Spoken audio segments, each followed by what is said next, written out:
Shalom Bapak Ibu Saudara. Shalom. Selamat pagi untuk Bapak Ibu Saudara jemaat Tuhan yang hadir di gereja ini, maupun Bapak Ibu Saudara jemaat yang sedang beribadah melalui online. Ya, berkat Tuhan sama kita terima, dan kiranya dalam situasi apapun kita akan senantiasa selalu ada rasa rindu, haus akan satu persekutuan bersama. Bapak Ibu Saudaraku yang terkasih dalam Tuhan, 3 minggu yang lalu saya mengkhotbahkan tentang Yesaya pasal 45, kitab Yesaya 45 ayat 1 sampai 8, tentang mengenai panggilan terhadap Kores, Bapak Ibu Saudara. Dan pagi hari ini kita akan membahas kelanjutannya. Apa sih tujuan Allah menciptakan? Apa tujuan Allah memanggil saudara dan saya? Ya. Oleh sebab itu mari kita bangkit berdiri bersama. Kita akan membuka Yesaya pasal yang ke-45. Kita akan perhatikan di dalam ayat yang pertama sampai dengan ayat yang ke-8. Yesaya pasal 45 ayat yang pertama sampai dengan yang ke-8. Kita akan baca bergantian kembali Bapak Ibu Saudara ya. Saya akan membaca yang ganjil dan Bapak Ibu Saudara akan membaca yang genap. Tuhan memakai Kores sebagai alatnya. Beginilah firman Tuhan. Inilah firmanku kepada orang yang kuurapi, kepada Kores yang tangan kanannya kupegang, supaya aku menundukkan bangsa-bangsa di depannya dan melucuti raja-raja, supaya aku membuka pintu-pintu di depannya, dan supaya pintu-pintu gerbang tidak tinggal tertutup. Aku sendiri hendak berjalan di depanmu dan hendak meratakan gunung-gunung, memecahkan pintu-pintu tembaga, dan hendak mematahkan palang-palang besi. Aku akan memberikan kepadamu harta benda yang terpendam dan harta kekayaan yang tersembunyi, supaya engkau tahu bahwa akulah Tuhan Allah Israel yang memanggil engkau dengan namamu. Oleh karena hambaku Yakub dan Israel, pilihanku, maka aku memanggil engkau dengan namamu, menggelari engkau sekalipun engkau tidak mengenal aku. Akulah Tuhan dan tidak ada yang lain, kecuali aku tidak ada Allah. Aku telah mempersenjatai engkau sekalipun engkau tidak mengenal aku, supaya orang tahu dari terbitnya matahari sampai terbenamnya bahwa tidak ada yang lain di luar aku. Akulah Tuhan dan tidak ada yang lain, yang menjadikan terang dan menciptakan gelap, yang menjadikan nasib mujur dan menciptakan nasib malang. Akulah Tuhan yang membuat semuanya ini. Hai langit, teteskanlah keadilan dari atas, dan baiklah awan-awan mencurahkannya. Baiklah bumi membukakan diri dan bertunaskan keselamatan, dan baiklah ditumbuhkannya keadilan. Akulah Tuhan yang menciptakan semuanya ini. Amin. Mari kita berdoa sekali lagi. Bapa dalam surga, biarlah saat ini Tuhan Kau berbincang-bincang kepada kami. Berkata-katalah ya Tuhan kepada jemaat yang Kau kasihi dimanapun berada. Biarlah melalui pemberitaan firman-Mu pagi hari ini, kami semua semakin mengenal Engkau ya Tuhan. Oleh sebab itu Tuhan, kuduskan kami semua dan layakkan kami untuk bisa menerima firman-Mu dengan benar. Terlebih hamba-Mu Tuhan yang Kau pakai pagi hari ini, kiranya Tuhan urapi hamba-Mu, kuduskan dan layakkan, agar pagi hari ini benar-benar menjadi penyambung lidah, menyampaikan isi hati-Mu untuk setiap jemaat Tuhan yang Kau kasihi. Terima kasih Bapa. Di dalam nama Tuhan Yesus Kristus kami berdoa. Haleluya. Amin. Silakan duduk Bapak Ibu Saudara. Saudara-saudaraku yang terkasih dalam Tuhan, seperti yang sudah kita dengar 3 minggu yang lalu, bagaimana firman Tuhan menjelaskan kenapa sih kok Allah memanggil Kores. Mengapa Allah Tritunggal memanggil Kores? Mengapa Allah Tritunggal memilih Kores? Ya, bahkan dipilih dengan spesial, yaitu dengan memberikan pengurapan. Jadi Kores diurapi. Jadi kata dengan maksud diurapi itu berarti Kores ini sudah ditetapkan. Pengurapan ini berbicara tentang penetapan, dan Kores sudah ditetapkan untuk menjadi penguasa, untuk menjadi raja. Bahkan tidak hanya itu, Kores dipegang tangan kanannya. Ya. Tidak hanya itu, Kores juga diberikan kemenangan demi kemenangan. Seperti yang sudah kita bahas waktu yang lalu, bagaimana Kores yang sudah diurapi Allah, yang sudah dipegang tangannya, ternyata Allah juga menundukkan bangsa-bangsa di depannya dan melucuti raja-raja, sehingga tidak ada kesulitan, rintangan yang berat yang harus dihadapi oleh Kores. Kores diberikan kemenangan demi kemenangan. Kores diberikan kemenangan demi kemenangan sehingga semua raja tunduk kepada Kores, Bapak Ibu Saudara. Bahkan kita juga sudah belajar bersama bagaimana musuh yang di gunung sekalipun, di dataran tinggi sekalipun dibuat habis oleh Tuhan karena Tuhan memberikan kemenangan kepada Kores. Pintu-pintu tembaga yang tebalnya seperti apapun di mata Tuhan hanya seperti kaca yang bisa dipecahkan. Palang-palang besi yang tebalnya, yang besarnya seperti apapun di hadapan Tuhan hanya seperti ranting kayu yang kering yang mudah dipatahkan.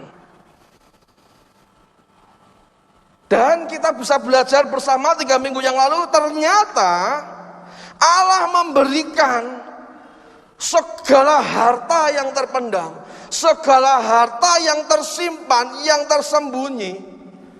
Supaya apa? Supaya Kores tahu bahwa akulah Tuhan Allah Israel yang memanggil engkau dengan namamu.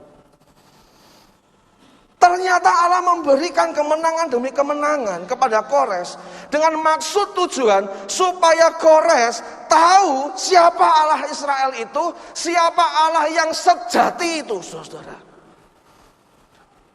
Dan di dalam terjemahan aslinya kata tahu, supaya engkau tahu ini sebetulnya menggunakan kata Ibrani yada. Supaya engkau mengenal. Kalau sekedar tahu saja tapi tidak mengenal, buat apa Bapak Ibu Saudara?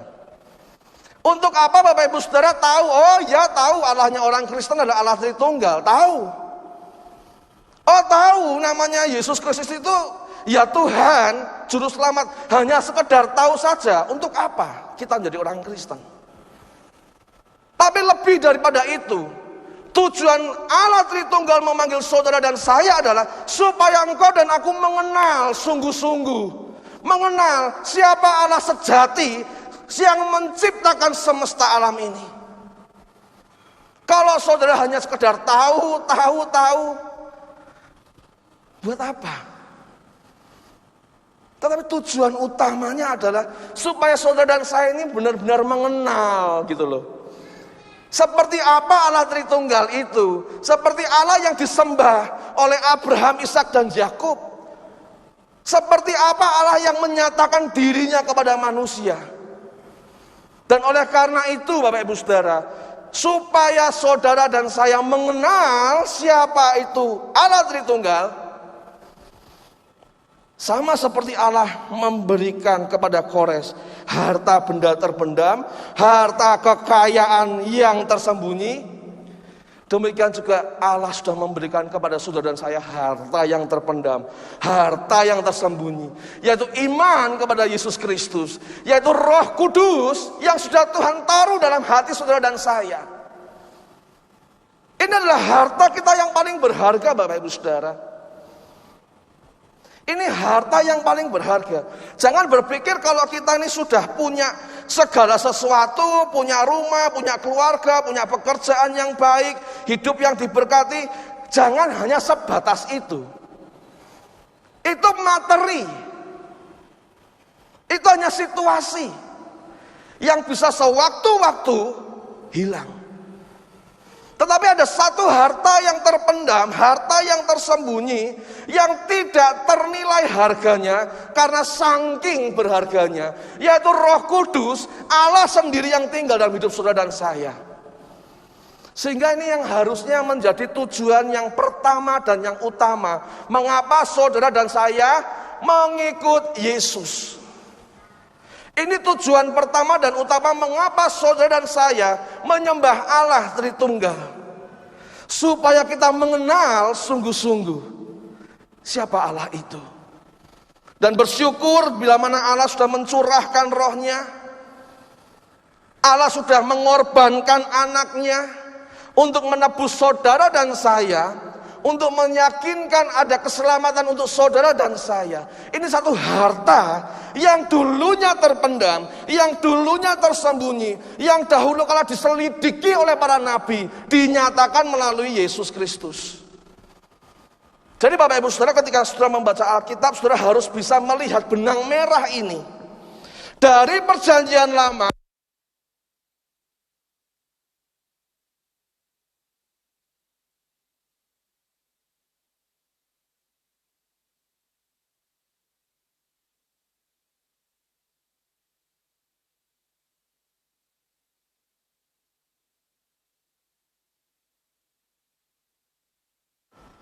cek, baterainya kayaknya habis mas. Enggak. Jadi benang merahnya Yesus. Saudara jangan menafsirkan secara sembarangan. Jadi benang merahnya adalah Yesus. Dan ketika Allah memanggil saudara dan saya memberikan harta,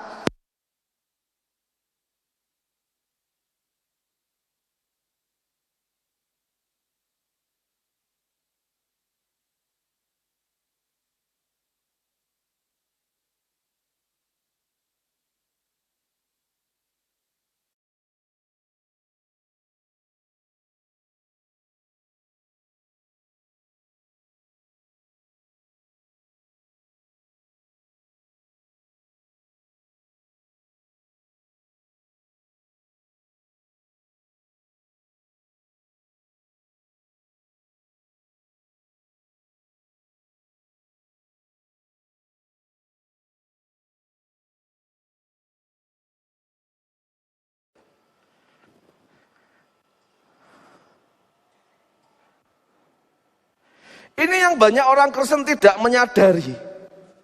Bahwa Allah sudah memberikan satu harta yang terpendam dan tersembunyi dalam diri setiap orang Kristen. Yaitu yang pertama keselamatan melalui Yesus Kristus. Yang kedua adalah Roh Kudus. Ini harta yang tidak ternilai. Harganya terlalu mahal. Terlalu sempurna. Dan tidak semua orang miliki. Saudara mungkin bisa kehilangan kekayaan. Mungkin sudah bisa kehilangan materi. Mungkin sudah bisa kehilangan apa yang sudah saudara cita-citakan. Tetapi jangan pernah hilang iman kita kepada Kristus. Dan inilah mengapa Allah memanggil saudara dan saya. Untuk kita mengenal secara pribadi siapa Allah. Itu tujuan utama setiap orang Kristen. Kalau Bapak Ibu Saudara akan menikah misalnya. Apa sih tujuannya menikah? Mengapa engkau menikah? Mengapa engkau punya anak? Mengapa kita harus bekerja? Kalau pertanyaan ini terlontar, diucapkan, dipertanyakan di dalam kehidupan kita, kira-kira apa jawaban kita? Kenapa sih kamu menikah? Oh ya karena saya ingin punya keluarga yang bahagia, yang harmonis. Kenapa kamu bekerja? Ya karena saya ingin bekerja mengumpulkan uang untuk masa depan, untuk kehidupan yang akan datang gitu ya, masa depan kalau sudah pensiun gitu, sudah siap semua. Kenapa kamu belajar? Oh ya supaya aku ini punya ranking yang tinggi, itu enggak salah saudara-saudara. Itu enggak salah. Tujuan menikah, pengen punya keluarga yang bahagia, itu tidak salah. Tetapi itu bukan yang pertama dan yang utama seharusnya. Tujuan saudara dan saya menikah, bekerja, belajar, apapun yang kita lakukan, tujuannya adalah supaya kita benar-benar mengenal Allah. Tritunggal yang memelihara hidup kita ini. Sehingga apa? Sehingga melalui keluargamu, keluarga kita bisa semakin mengenal Allah Tritunggal dengan benar. Melalui pekerjaan kita semakin mengenal Allah Tritunggal dengan benar. Melalui apapun yang kita kerjakan, tujuannya adalah supaya kita mengenal Allah dengan benar. Harusnya ini yang menjadi tujuan utama setiap orang-orang Kristen. Yang mengakui Yesus Kristus sebagai Tuhan dan Juru Selamat. Tujuannya supaya kita sungguh-sungguh mengenal siapa Allah itu. Sehingga kalau sudah demikian, diharapkan tidak ada lagi keluarga yang kecewa, keluarga yang bermasalah, pekerjaan yang amburadul, studi yang tidak berhasil, tidak ada. Karena tujuan utama adalah mengenal Allah. Ketika kita mengenal Allah, maka kita akan mengusahakan sungguh-sungguh setiap apa yang kita perjuangkan untuk kemuliaan Allah, bukan untuk kemuliaan diri sendiri. Dan ini juga rencana Allah. Mengapa Allah memanggil Kores yang tadinya bukan orang Israel, yang tadinya tidak berhak mendapatkan janji berkat keselamatan dari Abraham. Kores yang bukan kumpulan dari umat pilihan, tetapi Tuhan pilih. Tuhan memilih Kores karena apa? Apa yang menjadi kelebihan dari Kores?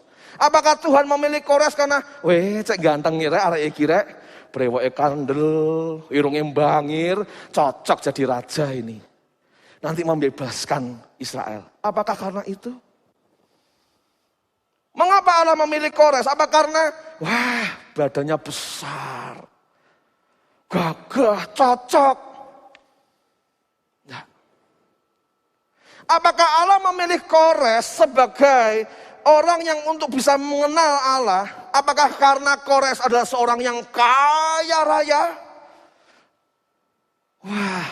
Wong iki sugih iki, cocok jadi pemimpin gereja ini.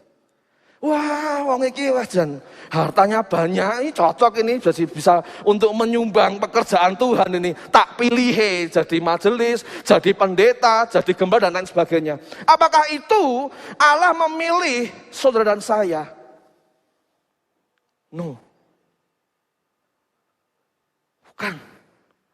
Kalau Allah Tritunggal memilih saudara dan saya percaya kepada Yesus, itu semua karena anugerah. Bukan karena kekayaan kita, bukan karena postur fisik kita. Bukan. Bukan karena kepandaian kita, bukan. Tapi karena anugerah. Sama seperti Allah Tritunggal memilih Kores, karena Allah mau beranugerah kepada Kores. Maka di dalam ayat yang ketiga, saudara bisa baca di situ bagian yang akhir, supaya engkau mengenal. Sungguh-sungguh mengenal, tidak hanya sekedar tahu, tapi mengenal siapa itu Allah Tritunggal. Siapa itu Allah Israel yang memberikan kemenangan demi kemenangan kepada Kores. Nah itu kira-kiranya 3 minggu yang lalu kita sudah kupas itu Bapak Ibu Saudara. Dan kita pagi hari ini kita belajar dari ayat yang selanjutnya. Kalau tujuan pertama, ya tujuan Allah untuk memanggil umatnya. Tujuan Allah memanggil saudara dan saya. Tujuan yang pertama adalah untuk kita mengenal Allah. Nah di pasal yang keempat, ya. Kenapa sih Allah memilih kita? Ini menjadi pertanyaan, mengapa Allah memilih Kores? Saudara bisa perhatikan dalam ayat yang keempat Bapak Ibu Saudara. Oleh karena hambaku Yakub dan Israel, pilihanku, maka aku memanggil engkau dengan namamu. Menggelari engkau sekalipun engkau tidak mengenal aku. Ya. Jadi Allah karena Yakub, karena Israel pilihannya, maka Allah memanggil Kores dengan nama, bukan dengan Des, Rene Des, Ya enggak, tak kandeni enggak. Bukan seperti itu, saudara. Tetapi Allah memanggil Kores dengan namanya. Sama seperti ketika Allah memanggil saudara dan saya hari ini dengan nama kita masing-masing. Bukan dengan bukan dengan apa. Artinya apa? Artinya saudara dan saya sudah dikenal Allah sejak sebelum dunia dijadikan. Sama seperti Kores. Dari nubuatan Yesaya sampai Kores muncul, ini butuh berapa waktu?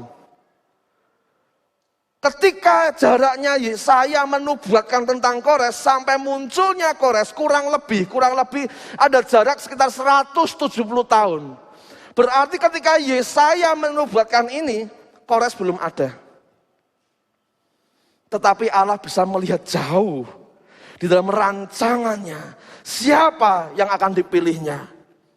Demikian juga dengan saudara dan saya yang sudah di dalam rancangan Allah dipilih sedemikian rupa untuk menerima Yesus dan menerima keselamatannya. Nah, Bapak Ibu Saudaraku yang terkasih dalam Tuhan, kalau kita memperhatikan dalam ayat yang keempat ini, oleh karena Yakub dan Israel, Allah memanggil Kores dengan nama, sekalipun Kores tidak mengenal Allah. Lalu karena apa? Allah memanggil saudara dan saya. Ini merupakan sebuah tipologi sebetulnya Bapak Ibu Saudara. Yesaya 45 ini semua kitab ini bertipologi kepada Yesus Kristus. Ada benang merahnya.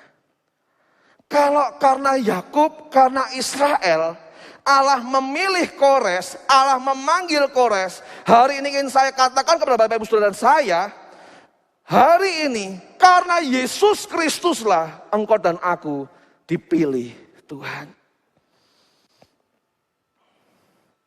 Kalau Kores mengenal Allah karena Yakub dan Israel, saudara dan saya mengenal Allah karena Yesus Kristus sudah menebus dosa saudara dan saya.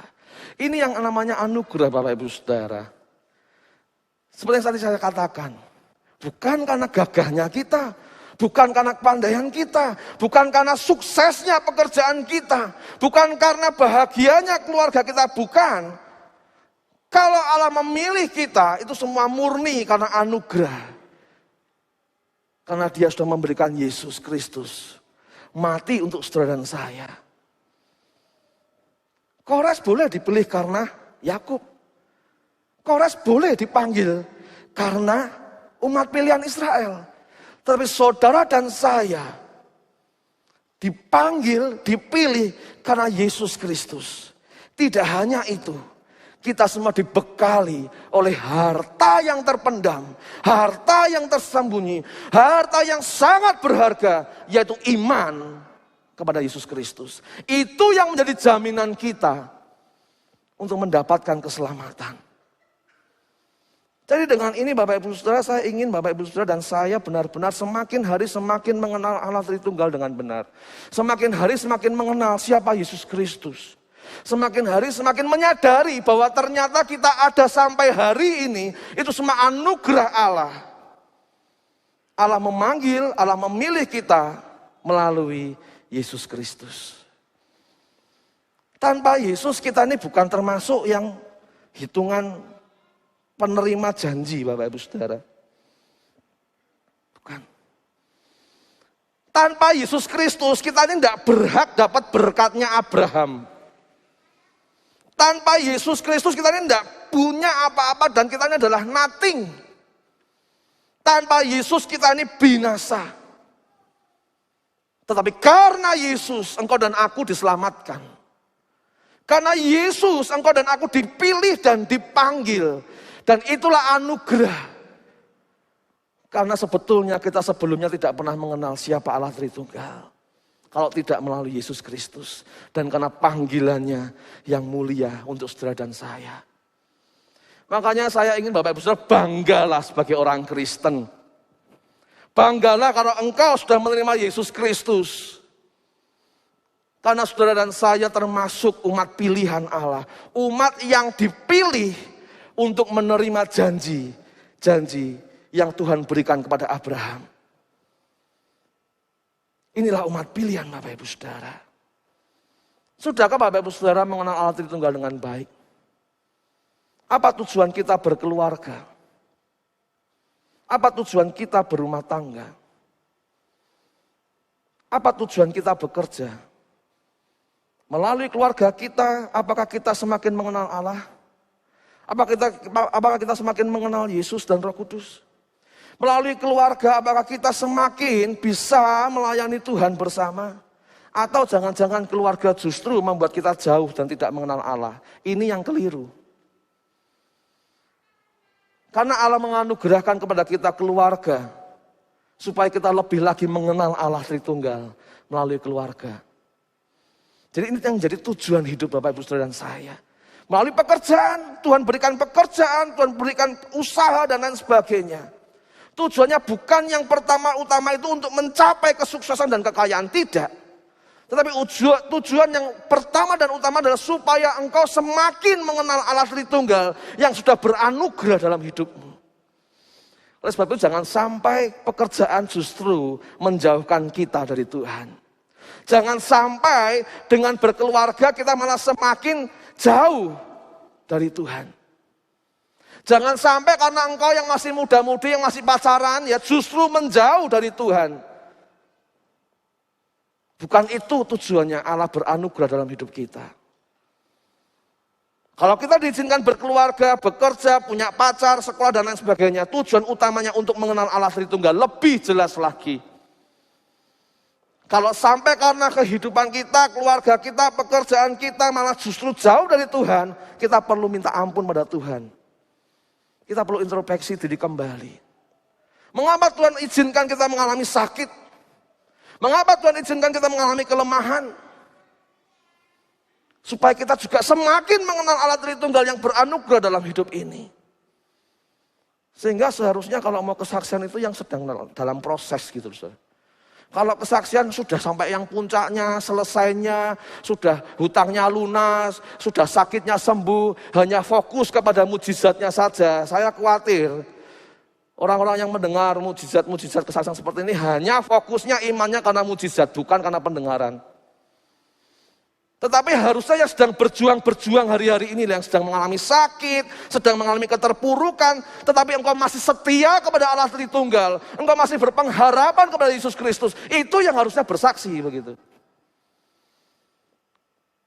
Sehingga dengan demikian semakin banyak orang diberkati. Nah ini kita akan bahas bagian selanjutnya Bapak Ibu Saudara. Kita langsung ke dalam ayat yang kelima Bapak Ibu Saudara. Akulah Tuhan dan tidak ada yang lain kecuali aku, tidak ada Allah. Akulah Tuhan, tidak ada Allah yang lain selain aku adalah Allah. Dan aku telah mempersenjatai engkau sekalipun engkau tidak mengenal aku. Kalau tadi di dalam ayat yang ketiga Allah menggelari Kores, ya, gelarnya apa nanti sudah bisa baca di dalam Yesaya 44 ayat 28, di mana Allah menggelari Kores sebagai gembalanya Allah. Bukan berarti Kores ini jadi gembalanya Allah, bukan, tapi Kores ini menjadi gembala milik Allah maksudnya. Kalau Kores sudah digelari gembala, saudara dan saya diberi status menjadi anak-anak Allah. Kalau Kores dipersenjatai untuk bisa menaklukkan raja-raja pada waktu itu, hari ini saudara dan saya juga telah dipersenjatai oleh Allah. Jadi ketika Allah memanggil saudara dan saya, itu tidak terus tanpa apa-apa. Saudara dan saya dipanggil Tuhan itu bukan dengan tangan kosong. Sama seperti ketika Allah memanggil Kores, itu Allah mempersenjatai Kores. Memperlengkapi Kores dengan senjata sehingga bisa menaklukkan segala kesulitan, kerajaan-kerajaan, musuh-musuhnya, bangsa-bangsa menjadi lawannya. Kalah dengan Kores. Lalu senjata apa yang sudah Tuhan berikan kepada saudara dan saya sebagai umat pilihan? Senjata apa kira-kira yang sudah Tuhan berikan untuk melengkapi kita. Supaya kita bisa menaklukkan kesulitan hidup ini. Supaya kita bisa menaklukkan hal-hal yang paling merintangi hidup kita. Saudara-saudara, kalau kita mau belajar dan memperhatikan sungguh-sungguh, ternyata Allah sudah memperlengkapi kita dengan senjata yang lebih ampuh, lebih hebat daripada senjata-senjata yang ada di dunia ini. Bahkan senjata yang dimiliki Kores pun masih kalah dengan senjata yang saudara dan saya miliki. Senjata apa itu? Tuhan sudah memberikan satu senjata dalam hidup kita, yaitu iman percaya kita kepada Yesus Kristus. Itu menjadi satu pengharapan kita. Itu menjadi satu pengharapan kita untuk bisa sanggup menaklukkan segala kesulitan yang ada. Dengan iman kita, firman Tuhan katakan, kita ini umat yang lebih dari pemenang. Maksudnya apa? Karena Allah yang sudah bekerja, Allah yang sudah berperang, Allah yang sudah memberikan kemenangan. Sehingga kita ini apa? Ya kita lebih dari pemenang. Melalui apa? Iman kita. Sehingga kalau Bapak Ibu Saudara membuka di dalam Efesus pasal yang ke-6 ayat yang ke-13 sampai ke-17, saudara bisa temukan di situ bahwa semua anak Tuhan, semua anak-anak Allah sudah dipersenjatai dengan sedemikian rupa. Kita sudah dipersenjatai dengan senjata Allah, yaitu kebenaran, keadilan, kerelaan, iman, keselamatan, pedang roh, yaitu firman Tuhan. Masih kurang tak senjata Bapak Ibu Saudara? Masih kurangkah senjata yang sudah Tuhan berikan kepada kita? Jangan saudara dan saya punya pikiran senjata itu adalah modal. Wah, kalau mau kerja itu ya, kalau mau usaha ada modal. Modal itu senjatanya. Salah. Senjata utama kita adalah keselamatan, iman, kebenaran, firman Tuhan, kerelaan, keadilan yang sudah Tuhan bekali dalam hidup kita. Makanya Paulus mengatakan, kenakanlah ketopong keselamatan, berkasutkan kerelaan, berpedangkan firman Tuhan. Karena ini memang senjata yang dimiliki oleh setiap orang-orang Kristen. Orang-orang yang mengenal Allah. Kalau tanpa iman mustahil kita menjadi umat pemenang, Bapak Ibu Saudara. Tanpa iman kita mustahil bisa menaklukkan kesulitan dan rintangan yang sedang kita hadapi. Oleh sebab itu perlu kita mengenakan senjata rohani ini, Bapak Ibu Saudara. Beberapa waktu yang lalu saya sempat mengajar di kelas S2, Bapak Ibu Saudara. Ada satu mahasiswa yang bercerita bagaimana orang tuanya memiliki seorang hamba Tuhan, ya, lalu punya karunia, yaitu melihat setan. Ini cerita. Jadi di desa pelayanan saya itu terkenal sekali. Kalau ada mobil hilang datang ke bapaknya ini yang pendeta, punya gereja juga. Tanya, mobilku hilang. Di mana ya? Nah, bapaknya tinggal diem aja begini. Oh, mobilmu di Jawa Timur, daerah ini, ambilan. Benar saudara, ketemu saudara. Ngeri ini saudara. Tetapi mahasiswa S2 ini mengatakan, ya itu karunia, betul karunia, tapi perlu di cross check dengan Alkitab. Di cross check dulu, benar enggak dari karunia Allah atau bukan. Karena menurut kesaksiannya, si mahasiswa ini, bapaknya ini adalah keturunan seorang dukun terkenal. Dukun terkenal ini punya istri 6. Nah, si bapaknya ini itu dari garis keturunan istri yang ke-6. Dan punya prinsip, pendeta kok tidak bisa ngelihat setan. Bagaimana kita mau mengusir setan kalau kita nggak bisa ngelihat setan? Saya ngomong sama dia, Mas, nek saya mas, mending lihat Yesus Kristus daripada lihat setan. Ngelihat Yesus Kristus ditangking dalam nama Yesus, selesai. Lah kenapa kita mesti perlu lihat setan lagi begitu loh? Kalau saya yang mending lihat Yesus, mending lihat Yesus Kristus daripada lihat setan. Dan sebetulnya saya ingin tanyakan, dari semua pelayanannya itu berapa jiwa yang dimenangkan? Apakah ada perkembangan di dalam gerejanya?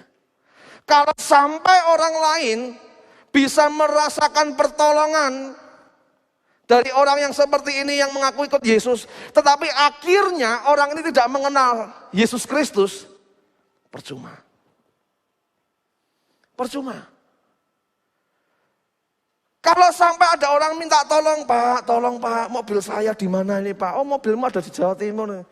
Akhirnya orang yang minta tolong ini loh, terima Yesus enggak?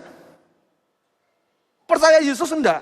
Kalau tidak, lalu untuk apa karunia semacam ini? Apakah hanya untuk mencuri kemuliaan Allah? Jadi iman itu sudah cukup untuk saudara dan saya. Ini senjata yang luar biasa. Firman Tuhan ini merupakan satu senjata yang luar biasa. Kebenaran Allah, keadilan Allah, keselamatan Allah ini satu senjata yang luar biasa yang sudah Tuhan berikan komplit, lengkap dalam hidupmu dan hidupku. Pertahankan itu. Kalau Tuhan sudah mempersenjatai kita semua, sehingga tidak ada lagi peperangan yang tidak dapat kita taklukkan dalam hidup ini. Tidak ada lagi kesulitan, kesukaran yang tidak dapat kita taklukkan dalam hidup ini. Karena apa? Kita sudah dipersenjatai dengan selengkap-lengkapnya oleh Allah. Untuk apa? Untuk memuliakan Dia. Untuk menyatakan Allah. Jadi jangan pernah bangga dulu kalau punya karunia yang lalu kita klaim, wah bisa ini, bisa itu. Pertanyaan akhirnya, dengan karuniamu itu kamu sudah memenangkan berapa jiwa begitu loh. Dengan mujizat yang kamu berbuat, dengan mujizat yang kamu dapatkan, kamu sudah memenangkan berapa jiwa begitu. Apakah itu tujuan akhir, hanya untuk mencari hanya itu saja? Jangan sampai mencuri kemuliaan Allah. Karunia yang kita miliki harusnya kita kembalikan kembali kepada Allah. Sehingga tidak ada lagi yang mengeklaim kalau bukan aku tidak bisa.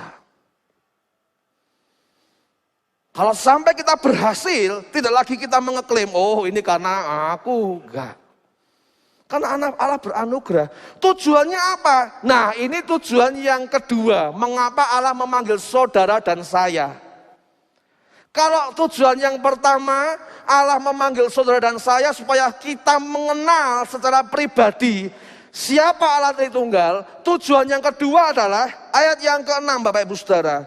Supaya orang tahu.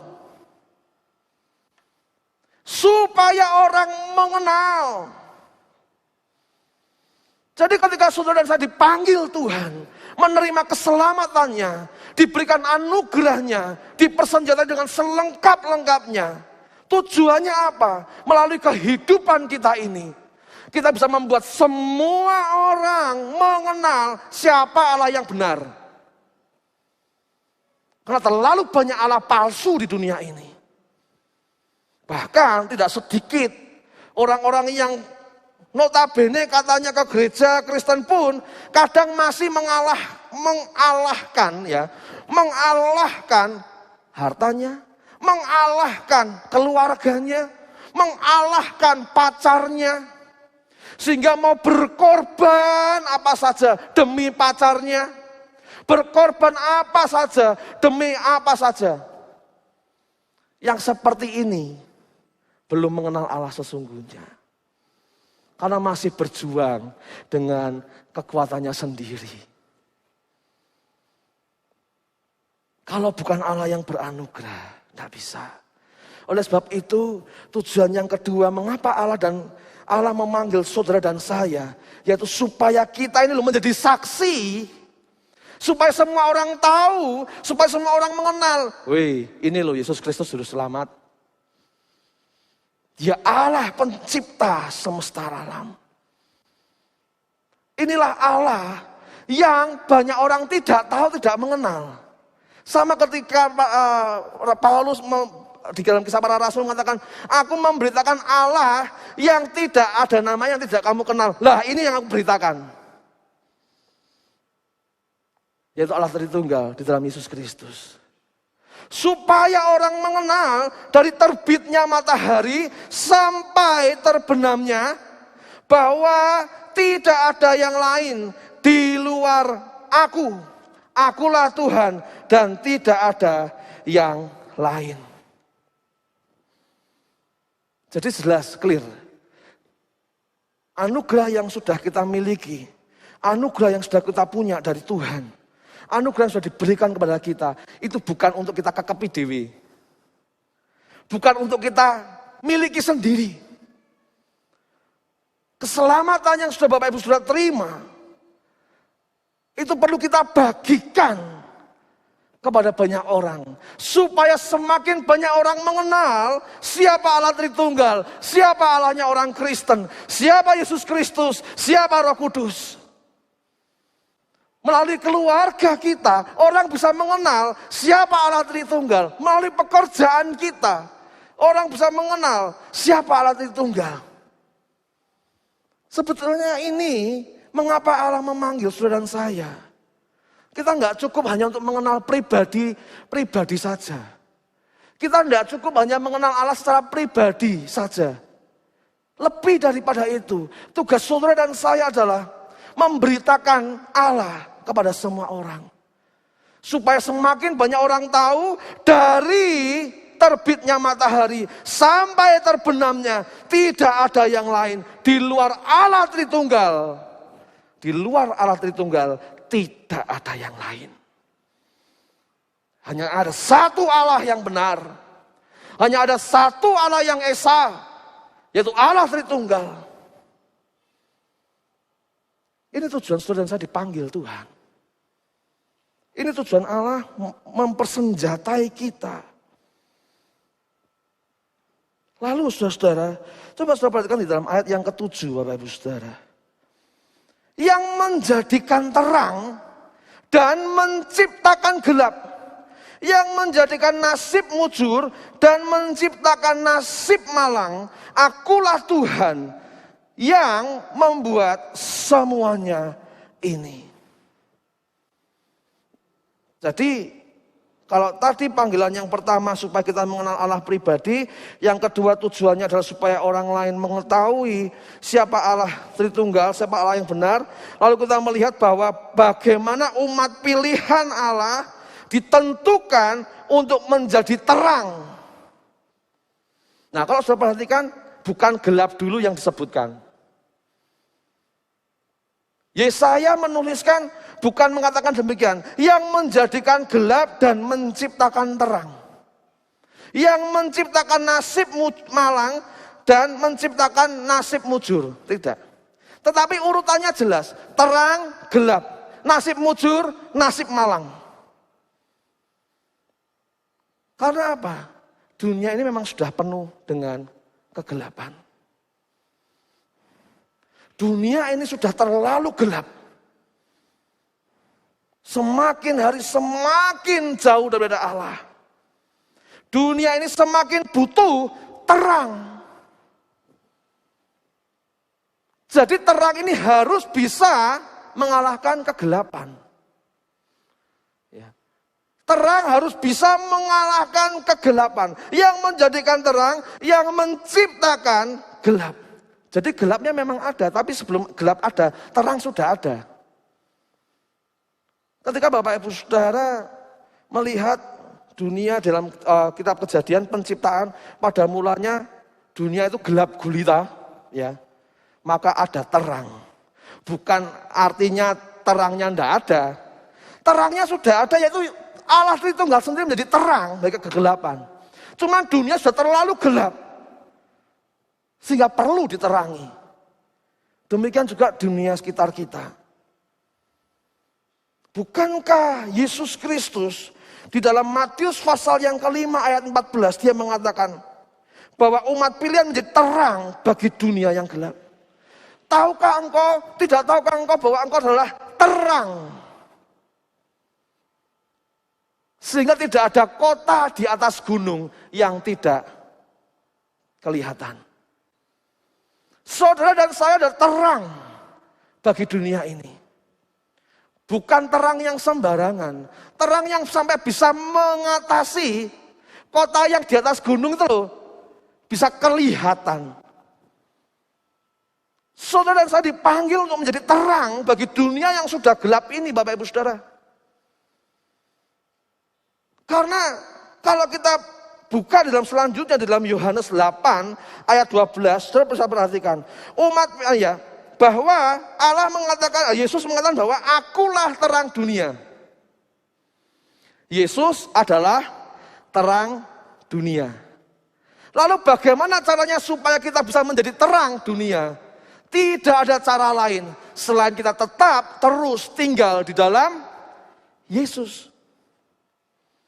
Ketika engkau dan aku sudah di luar Yesus, mustahil kita bisa menerangi dunia yang gelap ini, saudara. Ada satu tugas besar yang Bapak Ibu Saudara dan saya terima sampai hari ini. Tugas itu adalah menjadi terang bagi dunia yang gelap. Di dalam Yohanes 8 ayat 12, Yesus mengatakan, akulah terang dunia. Tapi sudah perhatikan di dalam Yohanes pasal yang ke-9, ayat yang ke-5, Yesus mengatakan, selama Yesus di dalam dunia, ia adalah terang dunia. Jadi selama Yesus di dunia, dia adalah terang dunia. Pertanyaannya, setelah Yesus naik ke surga, tidak di dunia, siapa yang menjadi terang dunia? Bukankah saudara dan saya yang dipanggil Tuhan secara khusus untuk menjadi terang bagi dunia yang gelap ini? Oleh sebab itu Allah sudah membekali sedemikian rupa, sudah menyiapkan sedemikian rupa supaya kita bisa menjadi terang di tengah-tengah dunia yang gelap ini. Engkau dan aku menjadi wakilnya Yesus untuk memancarkan terang Yesus, terang Kristus kepada setiap orang yang mengalami kegelapan dalam hidupnya. Demikian juga Tuhan memanggil saudara dan saya untuk menjadi nasib mujur bagi orang-orang yang bernasib malang. Sudah belum? Ternyata saudara dan saya ini adalah orang-orang yang mujur di hadapan Allah. Orang-orang yang mujur yang sudah dianugerahi keselamatan. Sehingga kita diminta untuk menjadi kemujuran bagi yang bernasib malang. Saudara dan saya nggak bisa mengatakan kalau ada orang yang tua gitu ya. Minta-minta di perempatan, icik-icik begitu ya. Biasa kalau di Sukawati itu ya. Ada yang pakai topi ya. Senyum, gini ya. Saudara dan saya nggak bisa mengatakan, sakno yo wong iki yo wis tuwa, gak uripe kok ngamen-ngamen tok, icik-icik tok, mesakno yo. Malang nasibe. Saudara tahu, yang membuat dia malang, ketemu orang seperti kita ini, saudara, yang cuma bisa ngomong tapi nggak bisa memberi begitu. Mengapa ada orang malang? Mengapa ada orang yang mengalami nasib malang dalam hidupnya? Karena orang tersebut belum bertemu dengan orang yang bernasib mujur. Nah, saudara dan saya diciptakan Tuhan sudah memiliki nasib mujur. Sehingga dimanapun kita berada, selalu bisa menjadi berkat bagi orang-orang yang bernasib malang. Jangan tunggu, waduh mesake ya. Wah kasihan ya, sakit ya. Aduh kasihan ya, di PHK ya. Gor kasihan tok, kasihan ya. Ini nasib malang yang cuma dapat kasihan tok nih saudara. Minimal doain lah. Tidak harus memberi, minimal doakan. Sebut di dalam doa Bapak Ibu Saudara gitu loh. Orang-orang yang membutuhkan nasib mujur. Terlebih orang-orang yang membutuhkan berjumpa dengan Kristus. Engkau dan aku adalah terang. Dipakai Tuhan menjadi terang dunia ini. Untuk menerangi kegelapan. Sehingga hal-hal yang berdosa, hal-hal yang tersembunyi, hal-hal yang buruk, korupsi, perzinahan, pencurian, dusta dan lain sebagainya hilang. Karena ada terang Kristus dalam hidup saudara dan saya.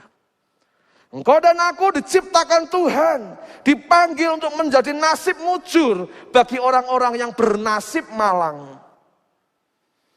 Sehingga tidak ada alasan untuk tidak menjadi berkat bagi orang-orang yang membutuhkan kemujuran dalam hidup ini.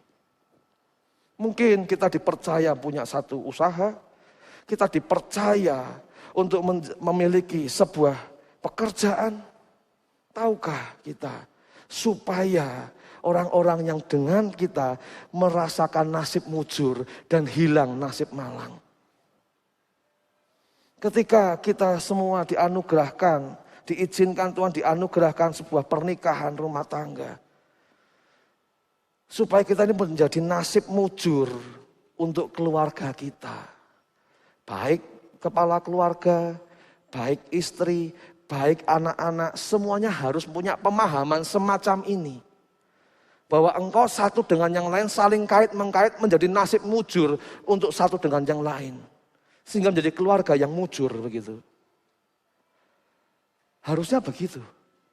Dan ini sudah Tuhan nyatakan.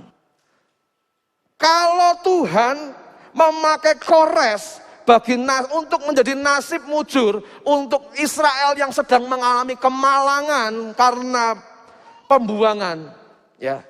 Jadi Allah memakai Kores untuk menjadi terang bagi Israel yang sedang mengalami kegelapan di Babelonia. Allah memakai Kores untuk menjadi nasib mujur untuk Israel yang sedang bernasib malang. Demikian juga Allah memakai saudara dan saya untuk menjadi terang dunia ini. Untuk melepaskan banyak orang-orang, jiwa-jiwa yang butuh keselamatan. Saudara dan saya dipanggil Tuhan untuk menjadi nasib mujur bagi orang-orang yang bernasib malang. Sehingga melalui kita semua orang mengenal Yesus Kristus. Dan di penutup perikop ini, ayat 8 dikatakan, hai langit, teteskanlah keadilan dari atas, dan baiklah awan-awan mencurahkannya. Baiklah bumi membukakan diri dan bertunaskan keselamatan, dan baiklah ditumbuhkannya keadilan. Akulah Tuhan yang menciptakan semua ini. Ayat yang ke-7 ditutup dengan akulah Tuhan yang membuat semuanya ini. Ayat yang ke-8 ditutup akulah Tuhan yang menciptakan semuanya ini. Ada satu penekanan yang jelas. Bahwa tidak ada rencana Allah yang gagal dalam hidup saudara dan saya. Amin Bapak Ibu Saudara. Tidak ada rencana yang gagal yang sudah Tuhan tetapkan dalam hidup saudara dan saya. Untuk menjadikan engkau dan aku terang bagi dunia. Menjadikan engkau dan aku menjadi nasib mujur bagi semua orang. Tidak ada yang gagal. Dan ayat yang ke-8 ini sebetulnya adalah penggambaran tentang Yesus Kristus. Ya, tipologi kembali lagi ya, benang merahnya. Apa kaitannya Yesaya 45 ini dengan Yesus Kristus? Kaitannya apa? Di ayat yang ke-8 inilah kaitannya. Di mana melalui Yesaya Allah berfirman, hai langit teteskanlah keadilan dari atas. Keadilan hanya milik Allah. Allah Tritunggal adalah sumber keadilan. Maka keadilannya Allah akan tetap terjadi ketika ada orang berdosa tidak bertobat. Allah adil, siapa yang berdosa pasti akan binasa. Saudara dan saya adalah orang-orang yang berdosa. Kita dipanggil bukan karena kita suci. Tapi kita dipanggil karena Allah mau beranugerah dalam hidup kita. Memang keadilan milik Allah. Allah itu adil. Setiap orang yang bersalah, setiap orang yang berdosa pasti mati. Enggak ada pembebasan. Saudara nggak bisa mengatakan, wah katanya Allah maha kasih. Katanya Allah maha sayang. Lah kok tetap dibinasakan. Kok tetap dihukum. Ini satu pertanyaan yang keliru Bapak Ibu Saudara. Kalau Bapak Ibu Saudara mengetahui ada satu situasi, ada orang mencuri ya motor saudara atau harta saudara, lalu saudara akan seperti apa? Oh ya enggak apa-apa, diampuni, enggak apa-apa, bawa itu motorku sekalian, enggak apa-apa, sak mobil-mobilnya sekalian gitu. Tidak. Setiap orang yang melanggar pasti dihukum, pasti. Ada orang yang melakukan penganiayaan gitu terus kita, oh ya biarin saja, enggak apa-apa. Itu kan resikonya dia, begitu. Nanti dia berbuat lagi, menganiayai lagi, oh enggak apa-apa, Tuhan maha kasih, masih sayang. Kalau seperti ini berarti Tuhan tidak adil. Tuhan tidak adil karena tidak menghukum sesuai dengan porsinya. Tidak menghukum sesuai dengan kesalahannya. Dan hukuman bagi orang berdosa, hukuman bagi manusia berdosa, hukumannya sudah ditentukan Allah sejak Adam jatuh ke dalam dosa adalah mati. Ini keadilan Allah. Jadi di mata Allah tidak ada manusia yang sempurna. Ini keadilan Allah. Di hadapan Allah semua manusia layak binasa. Ini keadilan Allah. Mengapa Tuhan kok layak binasa? Karena mereka semua sudah berdosa. Maka sudah seharusnya mati semua. Nah, ini namanya keadilan Allah. Enggak ada celah sama sekali.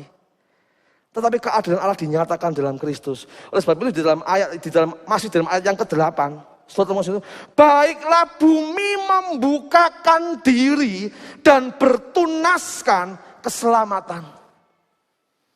Bukankah ini merupakan penggambaran bagaimana Yesus Kristus telah mati di kayu salib, dikubur, menggantikan dosa kita di kayu salib. Dagingnya tercabik di kayu salib, darahnya tercurah di kayu salib, mati, dikubur di dalam bumi. Tetapi firman Tuhan katakan, baiklah bumi membukakan diri dan bertunaskan keselamatan. Dan kebangkitan Yesus Kristus keluar dari kubur menjadi tunas keselamatan buat saudara dan saya. Maka bersyukurlah kalau engkau dan aku mengenal siapa Yesus Kristus. Karena melalui Yesus Kristus, saudara dan saya yang seharusnya binasa, sudah diganti oleh Yesus melalui pengorbanannya.